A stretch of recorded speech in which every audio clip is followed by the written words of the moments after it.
Are you talking to me, Neil?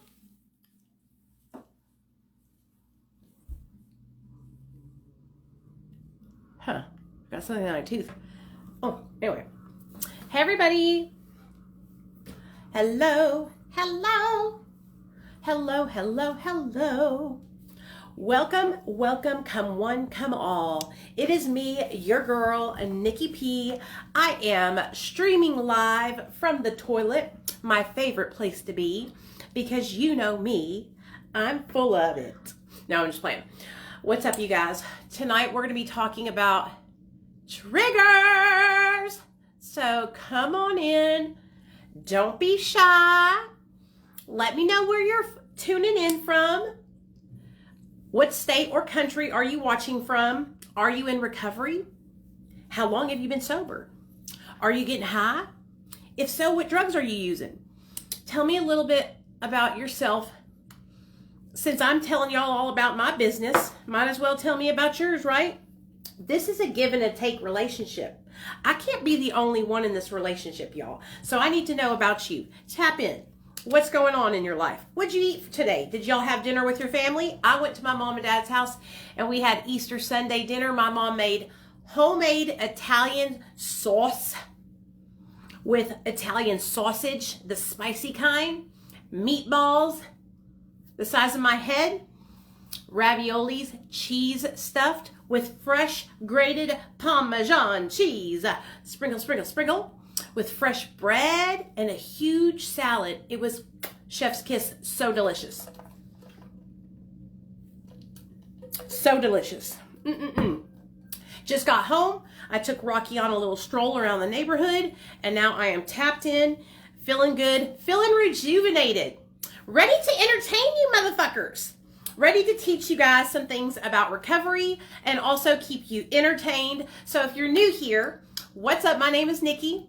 Okay, I'm a person in recovery. I've been sober since July 13th of 2015. My drugs of choice were methamphetamine, opioids, cocaine, and benzos. I was an IV drug user, okay? I got sober because my son got taken from me by Child Protective Services, and that pushed me into getting help. I went into treatment, detox, residential, and then I got on a MAP program to help treat my opiate use disorder. And I've been sober ever since, utilizing the MAP program, Suboxone to be exact. No, I don't plan on getting off it anytime soon. I'm real happy where I'm at. Thanks for the advice. I'm at about 0.5 milligram now, and I have an amazing, amazing life, and I'll be celebrating 10 years sober this July. I use my platform to help share a message of recovery. I share about my recovery journey, you guys, through story time experiences, okay? The reason why I do it is very simple. On social media, people's attention spans are very, very short. So I got to keep you people locked in. The way that I keep you locked in is by telling you about the fuck shit that I did when I was in active addiction. So that way, number one, you know that I've been there and I ain't just putting on a show, right? And number two, I can relate my experiences, sharing with you guys the mistakes that I made. That way you can learn from my mistakes and you don't have to make the same. Or if you've made the same mistakes that I've made, watching me, seeing me be successful in recovery, seeing my life today, you can say, you know what? If Nicole did all that fuck shit and she's living a good life, then maybe I can live a good life too. So that's the way I do my shit. If you don't like the way I do my shit, that's okay. There's a lot of other people to watch on social media. I'm sure you can find somebody that you do like the way they do their shit. But that's how we do things around here. So let me go ahead and tap in and say hi to everybody, and then we'll get started. All right, so what's up, JD? Hey, Chrissy. Hey, Nancy. Easter is a trigger. Oh, I know. Holidays were triggers for me as well, Chrissy. We'll talk about that. 2 years sober. Good job. Hey, Nessie. Hey, Amanda. Hey, Michael. Hey, Tammy. What's up, girl? Hey, James. PHP house.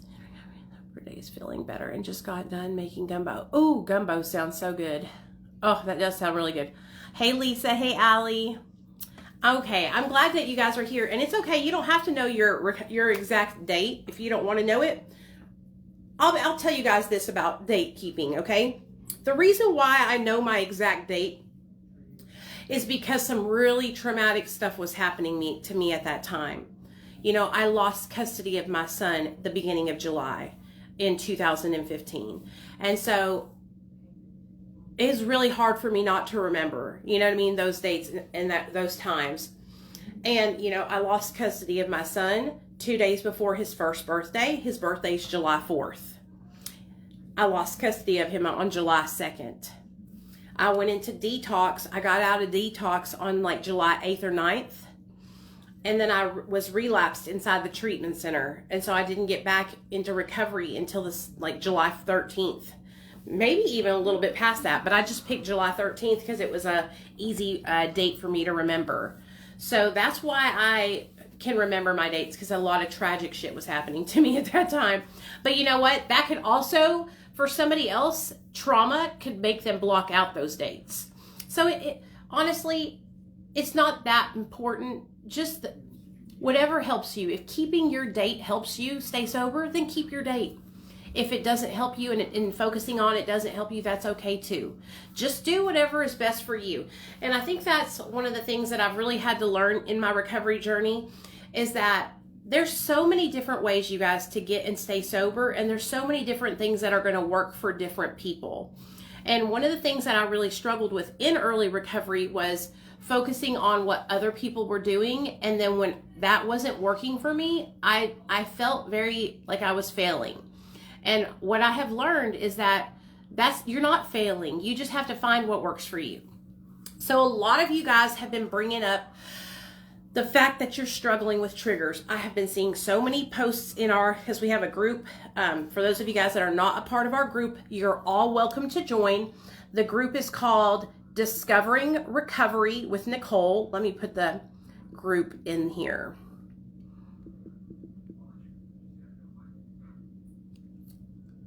Discovering Recovery. There it is. Boop. There it is. Okay. A lot of people in the group have been posting about like having triggers. I want to talk about a couple of different posts that I've seen this week in our group. I'm not going to say the people's names, but they're great examples.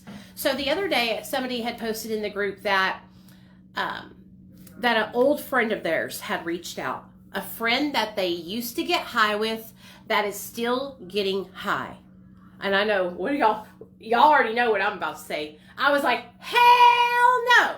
Okay, there's no reason why you should be having contact or hanging out with any of your friends that are still using substances, you guys. Okay, hanging on to those friendships. Excuse me. Hanging on to those friendships is it's a reservation. I truly believe that. When you get sober and you start changing your life, listen to me, lock in, y'all, lock in. When you get sober and you start changing your life, right? The things that you had in common with the people that you were using drugs with, you don't have those things in common anymore. What brought you together with those people, a lot of the times, was your common struggle, right? Not having enough money to get drugs, so y'all had to go out and hustle together. Having drugs and sharing them with each other, right?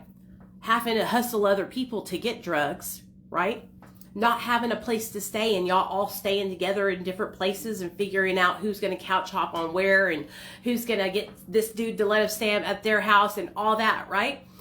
All the things that you have in common with those people, when you start getting sober and changing your life, you don't have those same things in common anymore.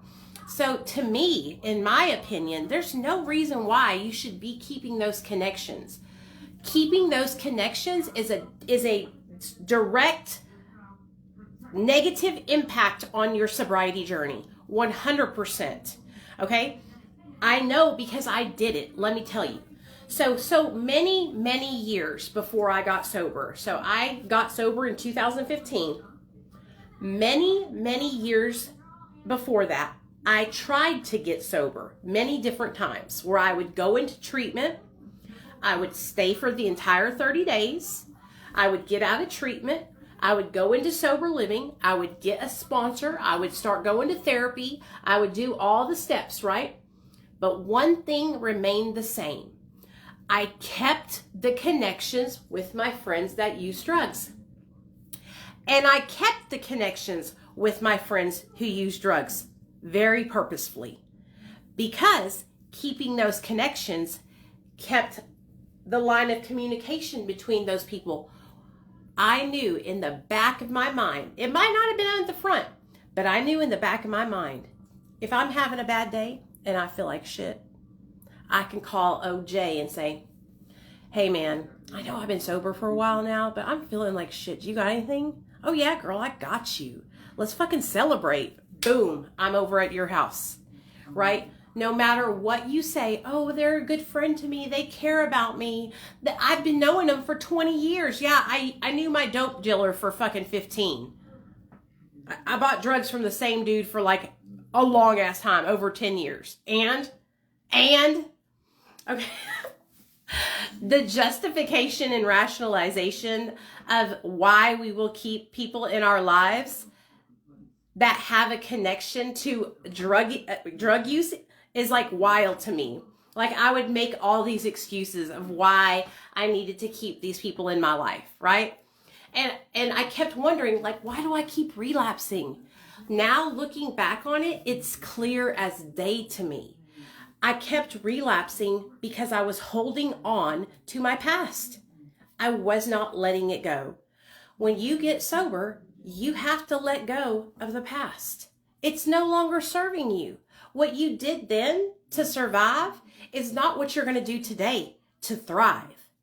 Do you want to survive or do you want to thrive in recovery? Ask yourself that. If you just want to get by, then you keep on hanging out with your same friends that you were getting high with. Okay? Because that is what will continue to happen. The longer that you stay connected to the people that you were getting loaded with, the longer it's going to take for you to disconnect from that lifestyle. And it's going to keep sucking you in. It's going to keep sucking you in. So that's one of the number one things on your list when you have triggers, right? Are old using buddies. That's one of the number one things on the list that should be disconnected. All right. You got to trim the fat. Okay. And so when you get into recovery, your life is going to be a small little circle, and that's okay. You don't need all them other motherfuckers. You don't need those folks. Those people are just going to try and suck you dry. Okay. They all going to be jumping on you, wanting something from you, especially when they start seeing your life improve. Oh, look at Nicole. She's sober. She's got her own car now. They're sitting there at their house. They ain't got a car. They ain't got a ride. They're high. They're all alone. Let me call Nicole and ask her, hey, girl, what's up? Can I get a ride down to the gas station? No, bitch. Okay? Like, no. You're not going to take me down with you. No more. I am on my own. And if that means I have to be on my own in recovery and I got to be a little lonely at the beginning, then that's okay with me. I'd rather be lonely than have people attaching themselves onto me that have they don't have my best interest at heart. And a lot of you guys have people around you that they don't have your best interest. They don't want to see you succeed. They want to continue to take you down with them. Because that's what happens when we're struggling in addiction. We're looking for any life raft out there to attach ourselves onto to keep ourselves afloat. You know, because we're desperate, because we're not thriving, we're surviving. You know? A lot of you guys will say things like, I miss my friends. I really want you to take a step back and I want you to evaluate what a true friend is. What a true friendship is, okay? Because a lot of you guys have a business relationship, an addiction relationship confused with what friendship is. A friend doesn't get you high on drugs. A friend doesn't want you to kill yourself with illegal substances. Those were friendships of convenience. Those were friendships where you guys benefited each other. A real true friend is going to challenge you to be a better version of yourself. A real true friend is going to take the time to set you aside and say, hey, listen, what you're doing to yourself and your body is not healthy. I'm worried for you. I want to help you find help. Let's change our lives. Let's get help. That's what real friends do. Real friends disconnect from each other when they see what they're doing to each other's lives. You know what I mean? It's not a healthy friendship. Those are toxic friendships that we kept in our lives, you guys. And a lot of them were because of the benefit of having substances. You know what I mean? Don't get me wrong. Like, dude, one of my friends that I was friends with for years, she was there when I gave birth to my son. You know what she also did to me? She also called CPS on me to spite me and had my child taken from me because she was mad because I got money from her old man that she owed me. Does that sound like a friend to you? That was not a true friendship. That was a, she got me high, I got her high. The minute I did something that crossed her that she didn't like, she went for my jugular and tried to hurt me. But what it ended up doing was it ended up pushing me into getting sober. And then the joke was on her when I got sober and changed my life, and she was left behind in active addiction still for years and years and years and years and years to come afterward. And so when we are so lonely out there in the streets and we're just desperate for anybody that will show us attention and connect to us, you know, it's a lonely place to be when you're struggling with substances. It's a lonely place, but those are not healthy friendships, you know? The only attachment I have is to a girl I'm in love with, but but that's the only, because I'm trying to, hold on, let me see what you're saying. I'm trying to get her in treatment, and it's only through Facebook Messenger, but I'm still in love with her. Oh, James, I'm praying for you, hon, but you better be real careful, because let me tell you a story, James. I think you're new here, so a lot of you guys have heard this story, but I'm going to tell James the story, okay? So, James, when I was a little girl, I was a Girl Scout, okay? And I thought being a Girl Scout was the coolest thing in the whole wide world. And one year, we had a huge camping trip with all the Girl Scout troops. All the troops from the central Arkansas area, okay? And so we drove out to this like really secluded area on the lake. There was cabins and bonfires and a huge dock for all of us to go jump and swim in the lake. It was so freaking cool. Horses to ride, everything. Well, we all got there, we got our bags unpacked, and we were going to swim. So we all went to the dock, and all these little girls, we were from, just imagine a bunch of girls from like age 6 to like 12, just swimming in the water, okay? Screaming, yelling, jumping, having the best time of our lives. And so I went out to the dock, and I jumped in the water, and I'm swimming, and I'm coming back and getting back on the dock and jumping in the water. Well, on one of my trips up onto the dock, I looked out, and one of my friends was in the middle of the lake, drowning, going under. And I was like, oh my gosh, I have to jump in and save my friend, right? So I jumped out there and I swam all the way out to the middle of the lake, and I grabbed her up underneath her arms like this, and I said, lean back on me. Lean back on me and I'll float you over to the dock. I'll lay on my back and I'll backpedal, right? And we'll float to the dock. She turned around, grabbed onto my chest, and pushed me under to pull herself up to stay above water.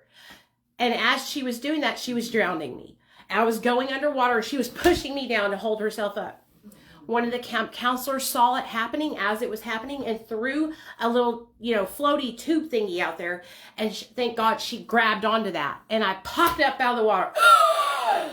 Oh my God, she just almost drowned me. What the fuck, Yeah, I jumped in to save her, and I could barely save myself. I was a new swimmer, and she grabbed me and almost drowned me to death.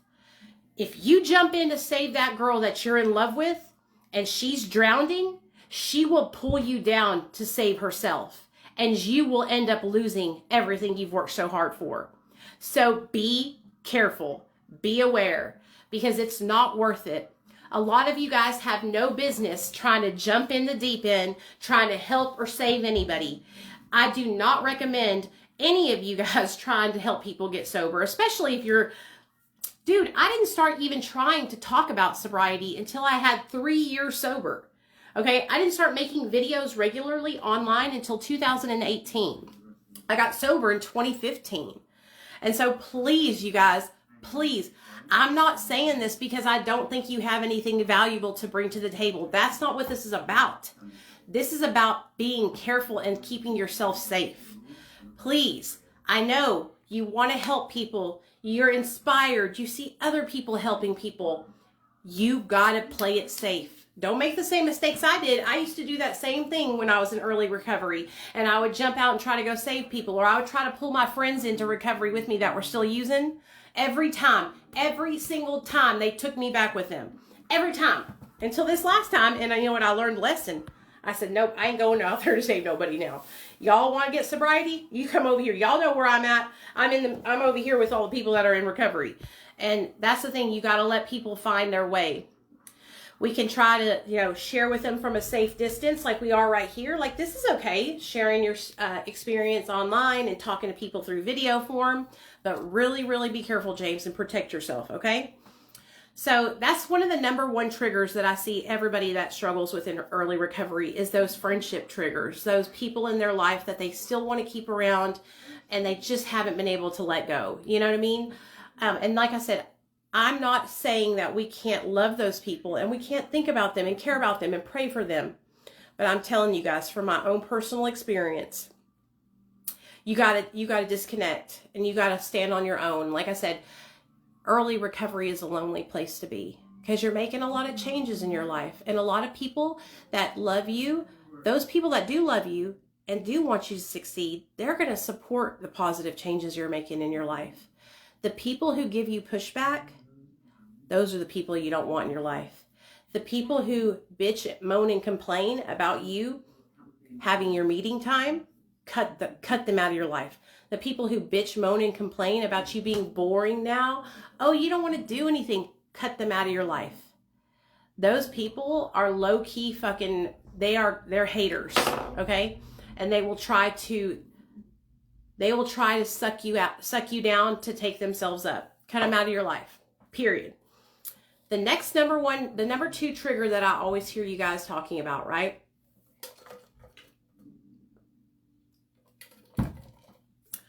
A lot of you guys are IV drug users like myself.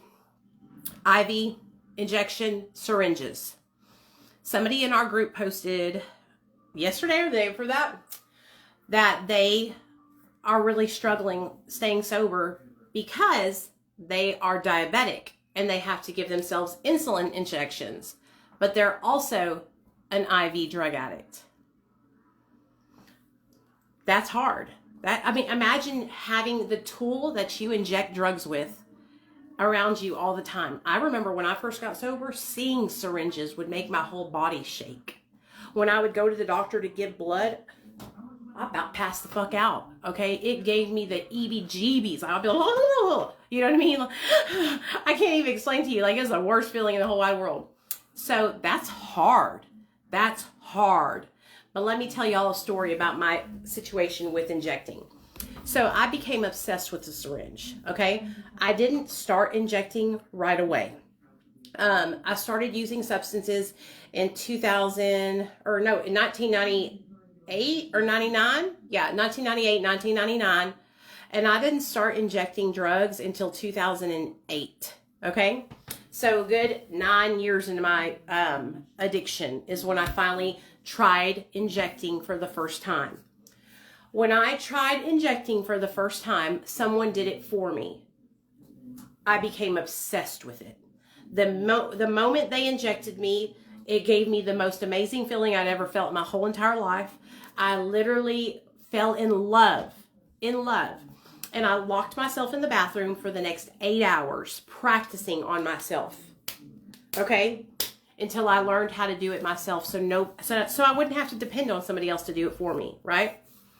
So that can just give you a little bit into how obsessed I was with injecting, okay? I would not do drugs any other way. If a drug could be injected, that's the only way I wanted to do it. The only drugs that I did not inject were, Xanaxes. Oxys, opioids, I was injecting them if they could go into a syringe.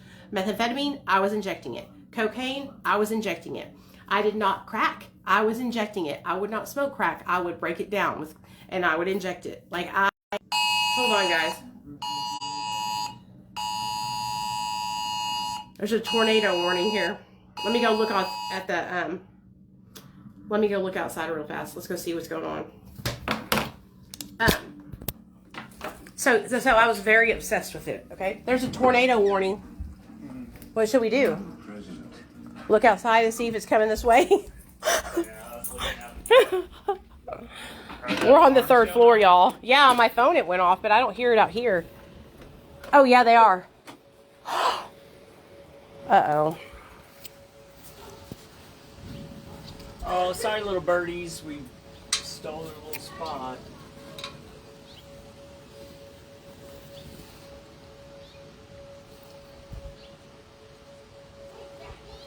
Crap. I hope we don't get blown away, y'all. Here, let them birds get back in with their little babies. Okay, we'll put the thing on so that way if we got to take cover, we can. Okay? I'm going to do my live until the very end, y'all. Until we go down with the ship. Okay. Sorry, guys. So, back to the subject at hand. Sorry for the distraction. I just get a little worried about tornadoes. They freak me out. So anyways, I was obsessed with the syringe. So the reason why I'm telling you guys this is because you're going to understand the story in just a second. So I didn't think I would ever be able to be around needles again. You know, I'd go to the doctor. It would really freak me out. Oh, will you let him in?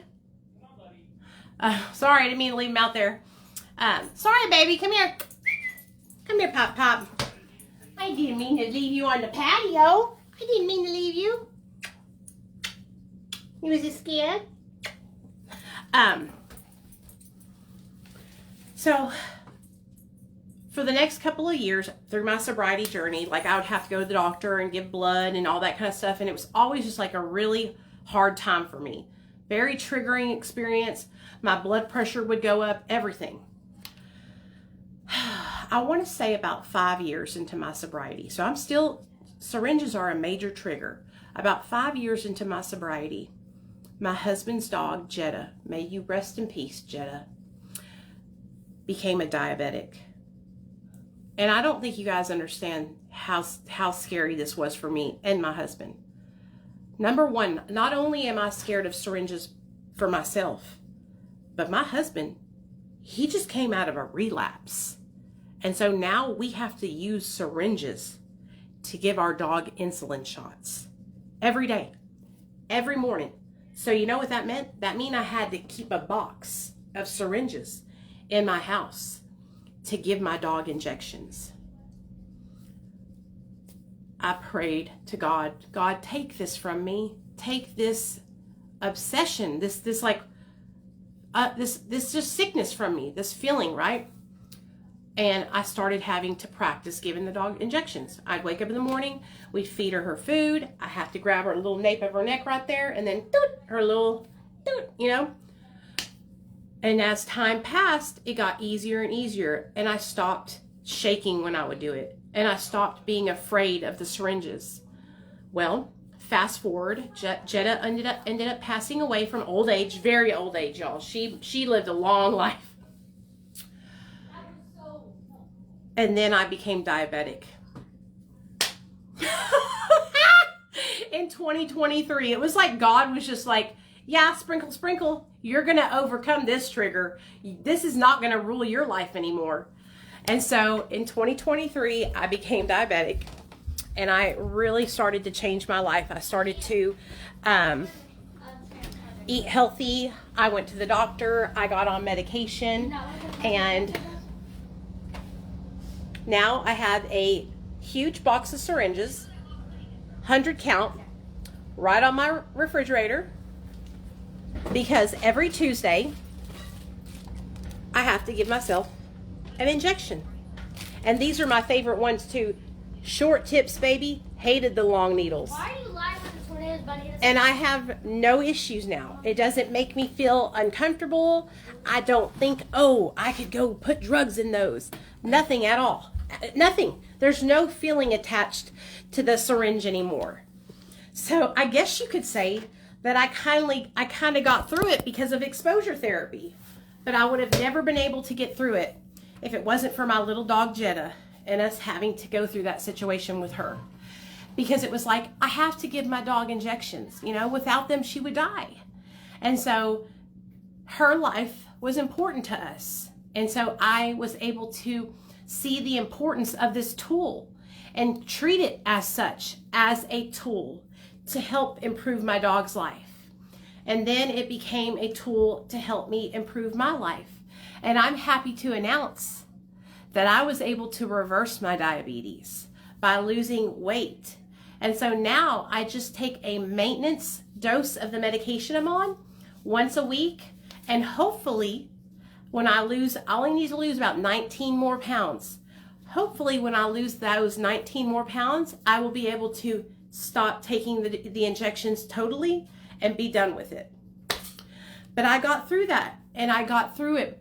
You want to know how else I got through it? I got through it by snitching on my addiction.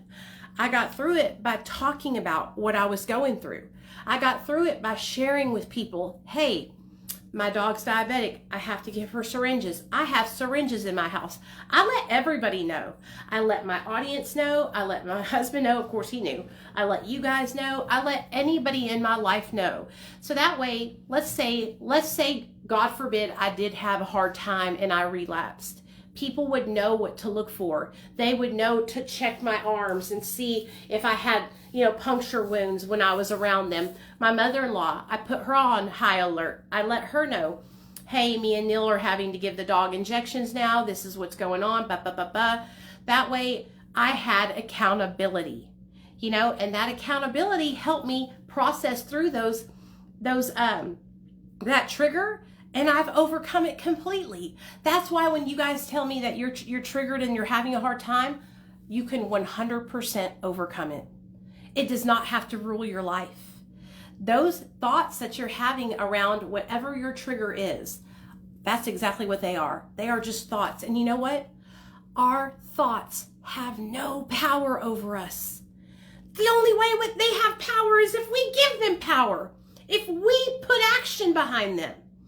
Those syringes need me to put drugs inside of them. They can't fucking go get drugs on their own. It's not like I'm going to wake up and there's me dancing syringes all around me full of meth. Maybe back when I was in active addiction, that would have been one of my dreams, to have little dancing syringes full of meth. But that's what I'm saying, is I think we put so much power. We give our power away to these inanimate objects, and they don't have power over us. Same as drugs, you guys. Today, you choose. You choose to change your life. You choose not to use drugs. You choose this every single day. Right now, you're choosing to watch a live about sobriety instead of doing some fuck shit. Okay?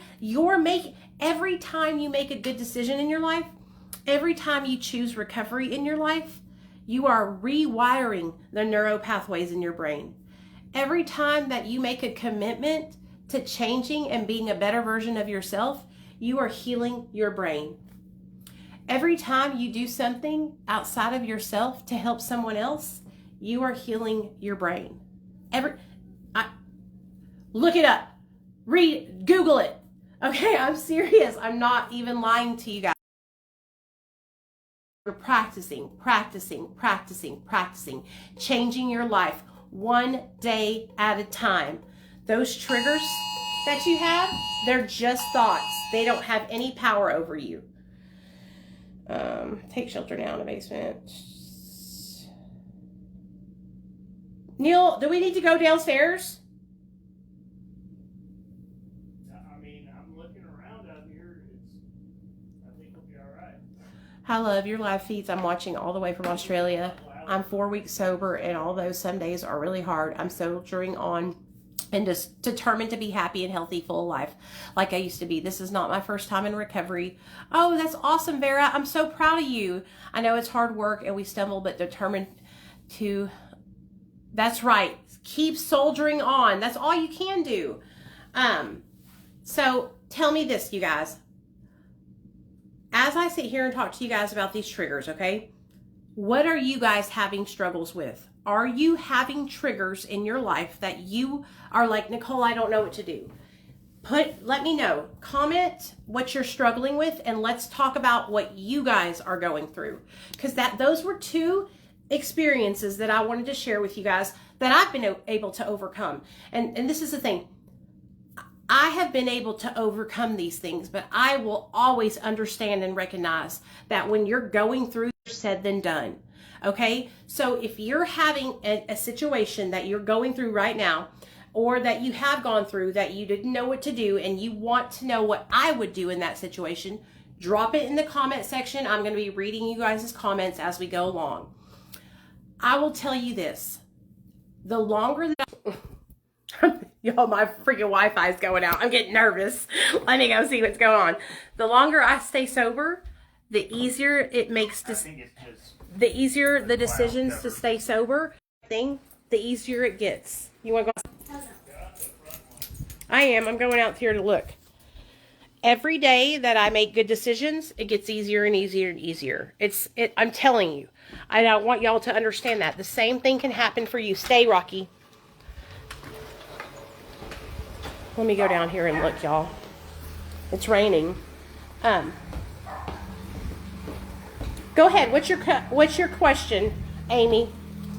Sorry, y'all. We're going through a tornado warning. That's why my Wi-Fi is messing up.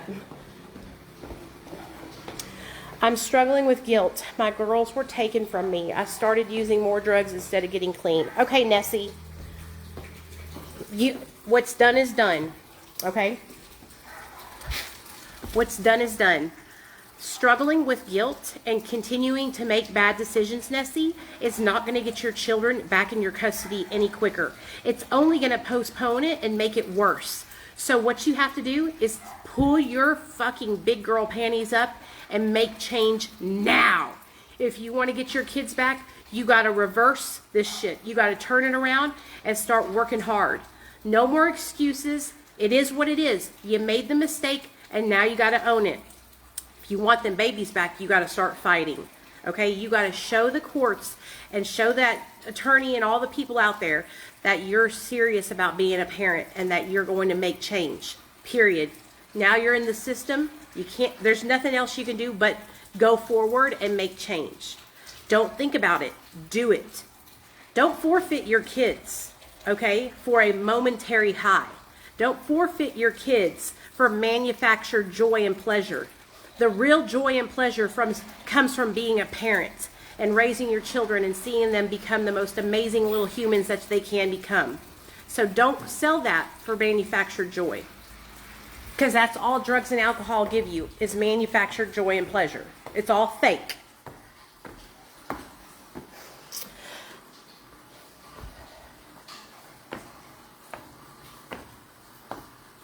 Okay, hold on a second. I see something about my baby daddy's on meth, and I love him, but I don't know if I can keep trying. Yeah, you can't keep trying. If he's bringing you down, you got to cut him off, and you got to do your own recovery.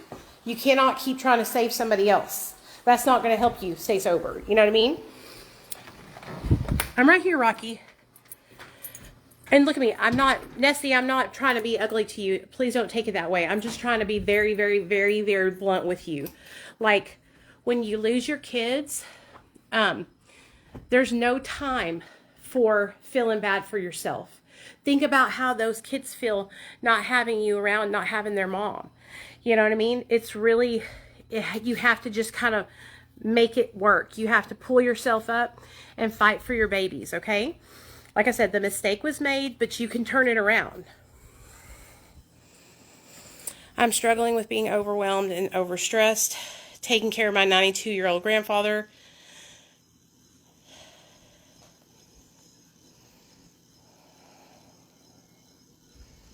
Why do you have to take care of your grandfather? Is there not any way y'all can put him or have him be somewhere where he can get help, like a nursing home or something like that? I'm not trying to be mean or anything, but if it's overwhelming and you're stressed and you aren't able to stay sober first of all, trying to take care of somebody else when you're trying to stay sober in early recovery is not.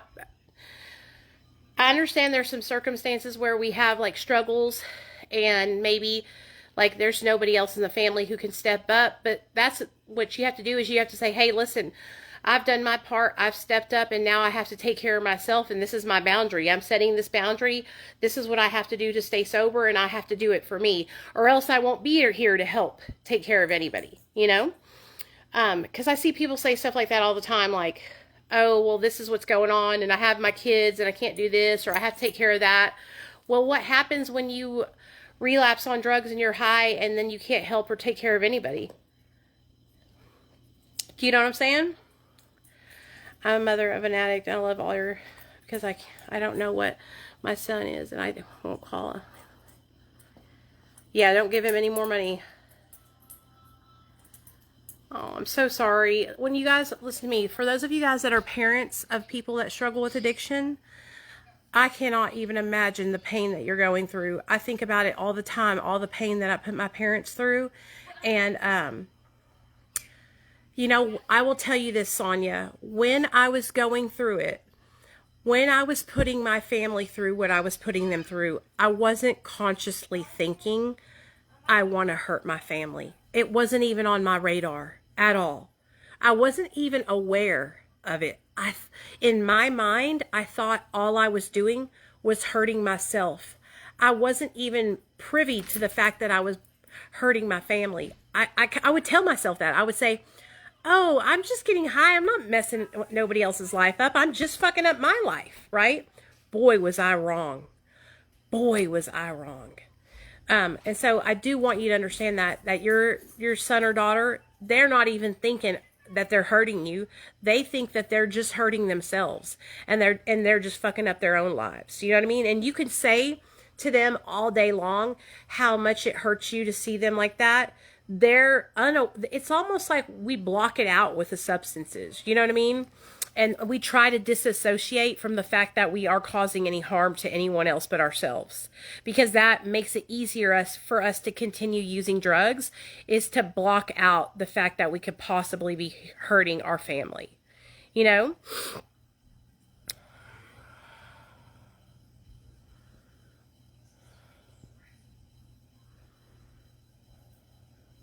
My sister is a longtime addict and currently on methadone, but still using other drugs on top of that. I'm 3 years sober and want to help her, but I don't know how. You know, Megan, some people, they just can't do MAT treatment because they do other drugs. For some people, MAT treatment is a trigger to keep them using other substances. I've seen it happen for years. Or she could just be trying to stay getting high on other drugs, and it could help her stay away from opioids, but you won't know until she actually stops using all the other drugs if it could actually be something that's beneficial for her. You know what I mean? And so have you been able to sit down with your sister and talk to her and say, hey, why are you using other drugs on top of your methadone if methadone is meant to help you stay off of drugs? Like, is there a reason why you're using other drugs? Is there something you're struggling with? Are you going through something? Do you think, like, I think a lot of people that are on methadone, specifically methadone, okay? A lot of people that are on methadone are overdosed on methadone. They are on very, very high doses. And listen, that's no shame to anybody out there that is on a dose that is a higher dose. What I mean by this is, they're on so much methadone that they're tired all the time. They're falling asleep. And so to work against that, they will use stimulants, because they'll say, well, I'm tired all the time. I'm nodding out. I'm falling asleep, because they're over medicated on their methadone and they need to come down on it. And then when they come down on it, they wouldn't be all and all that, you know what I mean? But that's what will happen. A lot of these clinics, methadone clinics specifically, you guys, they don't care about people actually getting better, and they will just continue giving the doses up and up and up and up. That's why whenever you guys get into recovery, if you do use methadone as a pathway to recovery, to getting off of opioids, you have to be mindful that a lot of the clinics will just let you keep going up. And you have to stop yourself and say, hey, I don't need to go up anymore. I'm in a good place. I'm at a stable dose. And, you know, but only you know that. And you have to be honest with yourself about it. That's like a kind of like a thin line. You know what I mean? That's why I didn't do methadone. For me, methadone was something that I would abuse. And so I would have been just like your sister. I would have been taking methadone and getting high on meth. Ask my husband. I used to steal his methadone. I was so bad, y'all. And listen to me. Like I said, if you are using methadone and you are taking it in therapeutic doses and you are doing well at the clinic, I am not talking about you. This is a very specific demographic of people who abuse this medication and then use other medications on top of it to stay zooted and booted, honey. Okay? Y'all know what I'm talking about. We're not talking about people who are taking their MAP meds as prescribed. We're not talking about people like myself who take medication. I take Suboxone as prescribed.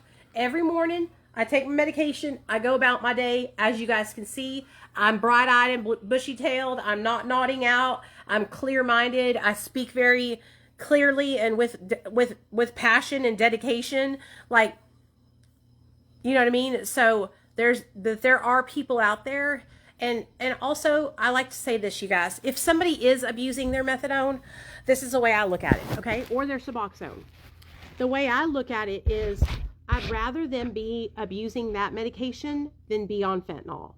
And so I just pray that they find recovery and that they stop abusing it and they get stable one day. You know what I mean? But we can't make them do that, you know? What's the difference between benzos and opioids? Benzodiazepines are medications that are used to treat anxiety. They work on your GABA receptors in your brain. And opioids are pain medications that are used to treat pain management. And they go to the mu opioid receptors. And so benzos and opioids are totally two different classes of drugs. One is for pain management and one is for anxiety and more that thing.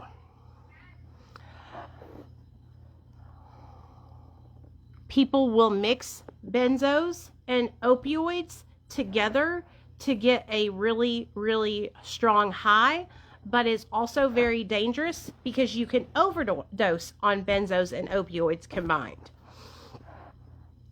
She's definitely chasing the high. I wish I could help her. Exactly. You can't make anyone want to get sober. Yeah, you can't. And some people, unfortunately, Megan, some people use programs like the MAP program to abuse it. And that's just it's just part of it. You know what I mean? All you can do is encourage her to make change. Send her some of my videos. Tell her, say, this girl's on Suboxone and she's, you know, sober and doing the right thing. And maybe she can help you. You know, like, I always low-key, high-key, but I always tell you guys, like, if I'm talking about something and it's like you think it would resonate with your loved one that's struggling, be like, I saw this video of this girl, and just send it to them. And y'all have no idea how many people will reach out to me and tell me that their loved one was sending them my videos for like a year before they ever got sober. And then they would come and start watching my videos, and then they would decide to get their life together. Isn't that crazy? And so just sending a little message to somebody saying, hey, I watched this girl. She's in recovery. I know that you're struggling. I love you. I'm not trying to push up on you or make you do anything you don't want to do, but, you know, maybe watch some of her videos. They can help you. You know what I mean? Just like a little message in there, you know? I went to my family and I get so annoyed when they ask me if I'm on dope. It's just annoying because I barely talk to them, and that's the first thing they always say. Yeah, that's normal, especially when you have to think about it like this, Dawn. When you've been using drugs for a long time and that's all your family knows of you, of course that's going to be their first assumption, because they're scared. When your family is saying that to you guys, it's because they're driven by 100 forms of fear. They're afraid that you're still getting high, and they're afraid that they're going to lose you. And so you just reassuring them that you're not using anymore, sometimes that's all it takes. It's just a little bit of reassurance, you know? Hey, Mom, hey, Dad, no, I'm not getting high. I've been sober for this amount of time, you know? And then when they see your actions and they see your life improving, then they'll start to go, oh, well, maybe they aren't getting high. Their life is getting better. They're not fucking homeless anymore. They're not lying to me anymore. They're not cheating. They're not stealing. And then they stop asking. I sent my husband one of your videos this morning. He told me to stop. Yeah, Dixie. Some people that have that response as well. But Dixie, I read a comment that you wrote about your husband on my page the other day, that you said that he was bringing other women around.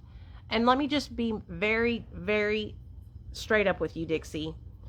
Your husband is disrespectful as fuck. And if he was my husband, I would beat the dog shit out of that motherfucker. Just keeping it real with you. My husband would never. He bring a woman around me? Oh, girl. Oh, my God. I wouldn't be here. I'd be in prison right now. It would never fucking happen. Y'all be putting up with some shit. Why are you putting up with that, girl? You don't deserve to be taken treated that way. It doesn't matter if he's using substances. Just because somebody is using substances doesn't mean they have a right to disrespect you.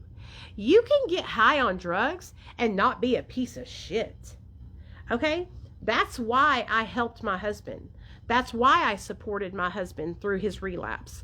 Because he wasn't a piece of shit. He loved me still. He never disrespected me. The only thing he was doing was getting fucking high on drugs. He would never bring another woman around. He wouldn't even message another woman. And so I'm not trying to be, you know, I'm just being real with you. No, Dixie, you don't put up with that. He wants to be a dog. You let him go lay down with the dogs and get fleas, honey. Okay? You don't let that come around you. You can do better than that. And if that's the way he's going to choose to be, you don't need that kind of person in your life. I'm serious. All right? A man can struggle with substance use, and he doesn't have to disrespect his wife. He doesn't have to beat on his wife. He doesn't have to bring other women into the relationship. You can struggle with drugs and not be a piece of shit. You know what I mean? And even if somebody is struggling with substances and they are being a piece of shit, like, you know a difference. You know when somebody is struggling and they're making mistakes and they are redeemable, and they're not. You know what I mean? Like, and to me, by reading the comments that you were leaving on one of my videos the other day, I feel like he is not in a place where I would mess with that. I would tell him, hey, you know, I tried to help you. I thought that we had something that we could work together to mend and make better, but to me, it's just not looking like you want to make that better. And let him step out. You know what I mean?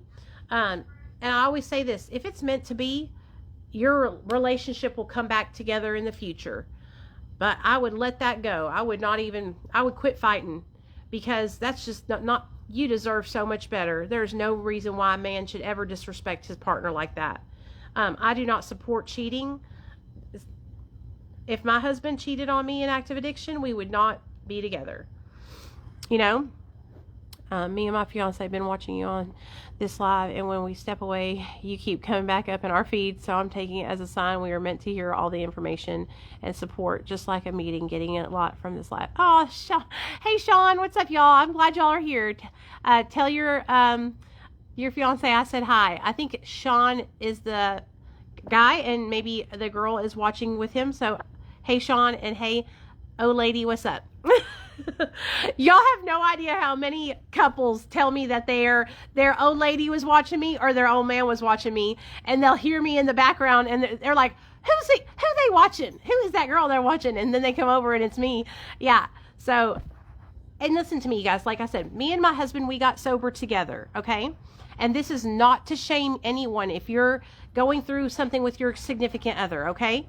Please understand that. Okay. I'm not trying to shame you, but I want you guys to understand that even if somebody's struggling with substance use, that there still should be respect from your partner, okay? And I don't want you guys to get used to accepting disrespect. All right? No matter if you are struggling with addiction or you're sober, you deserve to have love. You deserve to be treated with respect. You deserve to have somebody that treats you like a king or a queen, you know? And even though me and my husband struggled with substance use disorder, when I met my husband, we were in active addiction. My husband treated me like a fucking queen.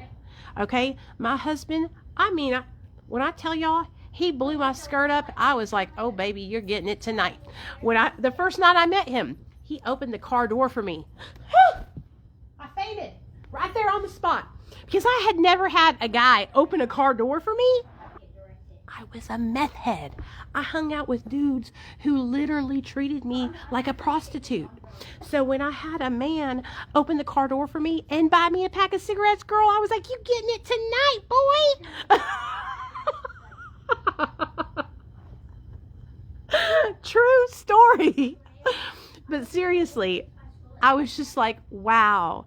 It made me feel like important. It made me feel respected. And my husband taught me that even though I struggled with addiction, I still deserved to be treated and loved and respected as a woman, as his partner. You know what I mean? And so I think all of you guys deserve that. It doesn't matter if you're struggling with addiction. You don't deserve to be treated less than a king or a queen, even if you're a high king or queen. Okay? Thanks, Tanya. I appreciate that. But y'all know what I'm saying? And listen, I used to settle for less all the time. That was my whole life. All my relationships I was in before I met my husband were all very toxic, unhealthy, abusive relationships. Yeah, baby. Can I play VR in here, please? Yeah, I'll move. Sorry. All my relationships that I was in before I met my husband. Holy shit, I'm getting direct hit by a tornado. I know. I think we're going to be all right. Neil, do you have the news on? I think it's just raining now. Okay. All the people I met before I met my husband treated me very disrespectful, very, and like I said, I was in active addiction, right? I was in active addiction. But that doesn't mean that I deserve to be treated like that. And I really truly believe that, you know? But I do also understand that, you know, we train people on how to treat us, okay? And because I struggled with addiction and because I was really low in my life, right? I didn't carry myself with respect. So I didn't demand respect. Oh, I fainted, Allie. That's what she was laughing about.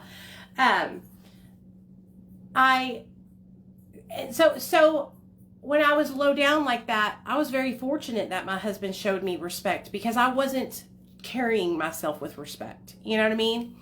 But that still doesn't mean that somebody deserves to disrespect you just because you're at a low point in your life. And I think that a lot of us guys and girls, we have just gotten so used to accepting being disrespected, and none of us deserve that, you know? So y'all know I gotta put my lip gloss on. I love sharing stuff with you guys, and I love trying to motivate you guys to make your life better. I also really want to give you guys a clear understanding that you are looking at me as a person who has been in recovery for 10 years in July. I'll have 10 years. That is 10 years that I have been working on healing the wreckage of my past. Okay? 10 years. So please, if you're watching my video right now and you're going, oh gosh, I'm never going to get to that point. I'm never going to have a good life. I'm never going to have a healthy relationship. Stop right now. Me and my husband have been together since 2012. Okay? We have been together for 13 years. 13 years that we have been working and helping each other grow and change and be better. Okay? Yes, I lost my son in active addiction. Mine are 6 and 7, and they keep asking me why they were in foster care. Honey, I just told my son, you got taken from me because I couldn't stop doing drugs. Period. I don't lie. They are going to find out. If you don't tell them the truth, someone else will. Would you rather your babies hear it from you or hear it from somebody else that badmouths you? This is a perfect opportunity to sit your kids down and say, Mommy had a sickness and I was struggling and I was unable to do what I needed to do to take care of you. And that's why you were not with me for a while. Because you had to go be with people who could take care of you so mommy could get better, so I could be able to take care of you again. Period. Easy peasy chicken deasy. That makes me so happy, Tanya. I'm so glad that you guys get something out of my live streams. Because sometimes, so when I first started doing my videos, right, I think a lot of people didn't know how to take me. That's why I explained to you guys at the beginning of the live, hey, I do my lives this way with story times and experiences. Number one, to qualify and to show you that I've been where you're going and been where you've gone and where you're at. And number two, because I want to keep you locked in. It's boring going to a meeting and sitting there for an hour and fucking hearing people talk about shit and fucking recite the big book. I can recite the big book too. Rarely have we seen a person fail who has thoroughly followed our path. Yeah, I can say the big book frontwards, backwards, and upside down too. Okay? I hate that shit. Everybody wants to, it works if you work it, quoting all these big book cliche fucking quotes and shit. That's boring as fuck to me. Like, put me on. Share something real with me. I want to know what's really going on. You know what I mean? That's why I talked to you guys about struggling with the syringes and fucking having to give my dog insulin shots. I think a couple of nights ago, we talked about sex and how me and my husband went through this period of our sobriety where I was basically a rabid, horny dog and he did not want to have sex at all. And we were fighting all the time about it. And I was like feeling rejected. And I mean, I tell my most craziest, embarrassing moments on these live streams to try and help people that might be going through these situations. And so if you're getting something out of it, that's exactly what I'm trying to do. I'm trying to keep people engaged long enough to understand what I have to say, because I'm not just saying dumb shit. Like, what I have to say is actually really helpful, and it can really help you if you listen and you take it and you do what I say you need to do. Or if you listen and you say, okay, I'm going to lock that little information away. And I might have a situation in my future where I can take that little information Nicole shared in that live and put it into action. Talking about jumping out and saving somebody and them almost drowning me. You could be trying to save somebody and trying to get somebody to get sober. And then it could pop in your mind. Oh my gosh, I remember Nicole talking about trying to save somebody and they almost drowned her. What am I doing, dude? I need to back up. This person is going to take me down with them. They're going to drown me, you know? And so my delivery on these lives is very purposeful. It's for it to make an impact, for you not to forget what the fuck we talked about. Because I could come up here and I could talk about the big book and I could talk about recovery sayings and I could tell you steps 1 through 12 and you will forget it. You will walk out of this live and you will not have an impression on your mind. I would be like the next person. And so I'm trying to do something different to leave a lasting impression. You know what I'm saying?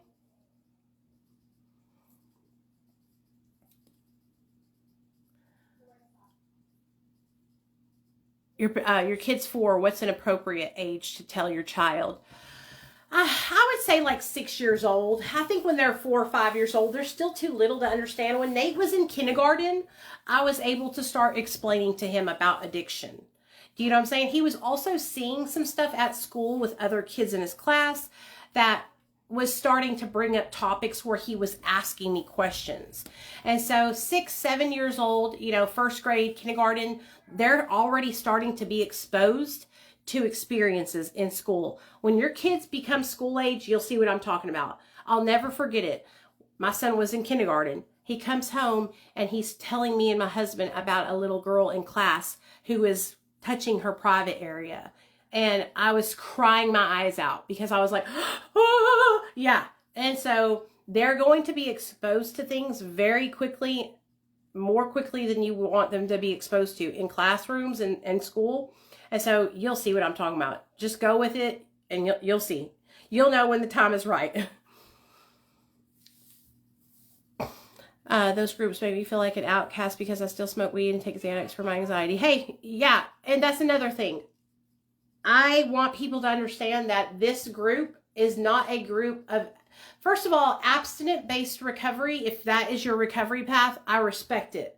But it is not for everybody, and it is not the end-all be-all. And I will be the first person to tell you guys that and preach you down. I will take you down through there, teaching you and making you understand that some people need to take medication.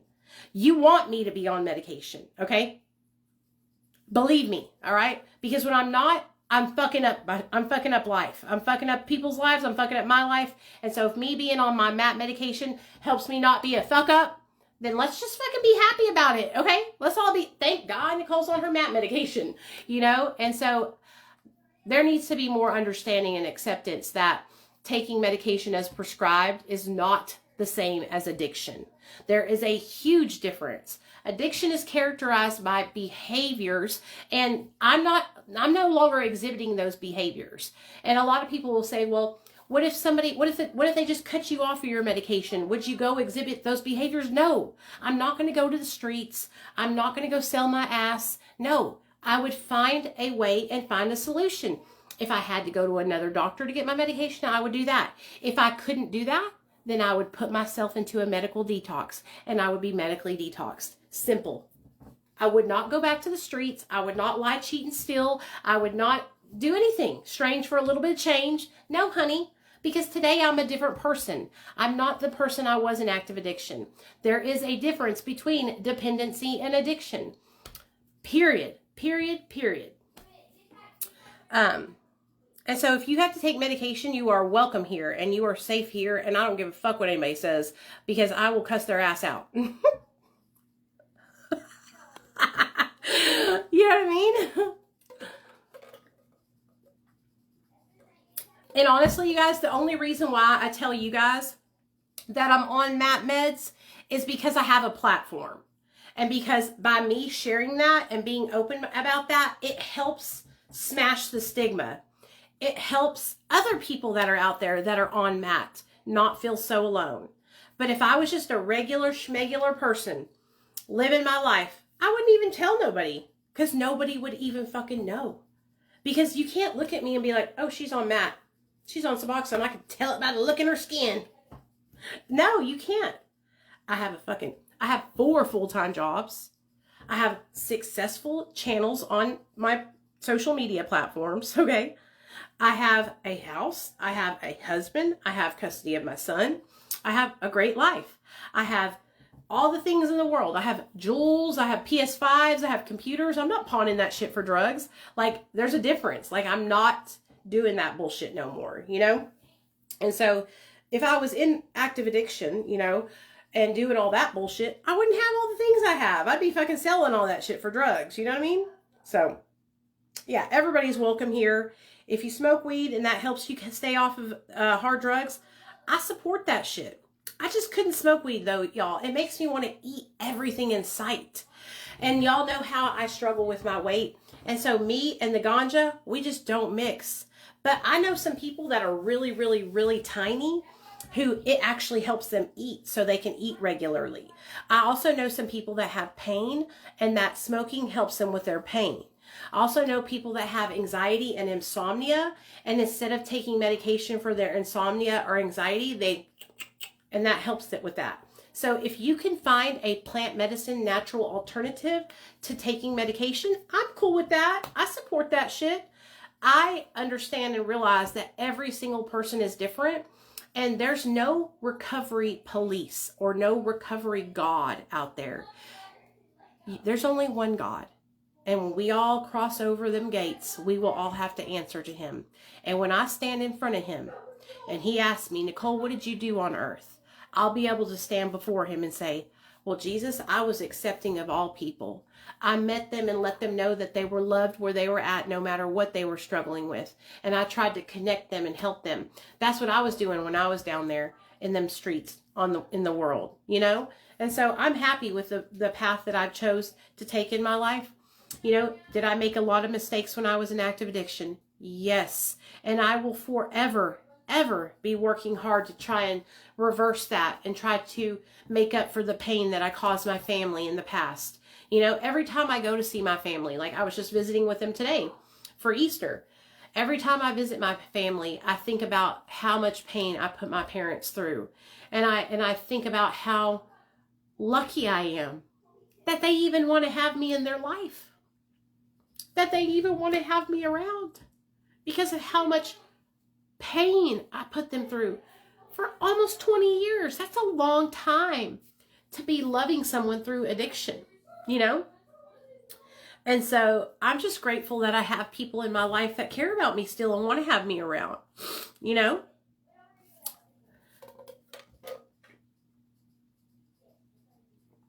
So anyway, what time is it, y'all? Oh, okay. We did pretty good tonight. We had a pretty good live, I feel like. We talked about a lot of good stuff. I really hope you guys are getting something out of these live streams. I feel like y'all are. Tanya says y'all are. And if Tanya's the spokeswoman for tonight's group, then I'm taking Tanya's word for it.